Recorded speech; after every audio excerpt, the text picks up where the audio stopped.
Hey, what's going on guys? Courtesy of Wirefly. Today, let's talk about the 64-bit phones that got announced in IFA 2014. We already knew that HTC was going to announce their Desire 820 phone in this event, but what we didn't know is that Lenovo was actually going to announce the Vive V2. They're supposedly going to be super fast phones that you're going to be able to web the browser super fast, open any application fast, game faster, anything you expect a flagship phone or any phone to do, these phones can do it and do it way faster.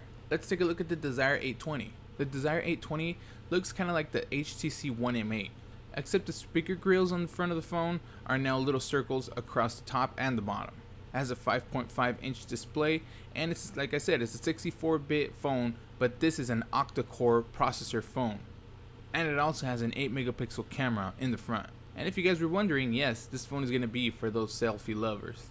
The back of this phone is not made of aluminum or metal or anything like that. It's just made out of some polycarbonate material. But this phone has nice colors that kind of contrast with the little accents that this phone has, like the camera and all the way around the front of the phone. We expect this phone to have the same performance or sound performance as the HTC One M8, since it does have the two front stereo speakers, and like I had mentioned, it's using Qualcomm's latest octa-core processor, a lower powered one for everyday tasks and a more potent one for intense work. So this phone looks like a very promising phone, and let's hope a lot of more phones come out in 64-bit. Moving on to the Lenovo Vive Z2. It still comes with a powerful 64-bit processor and a front-facing camera that is also 8 megapixels.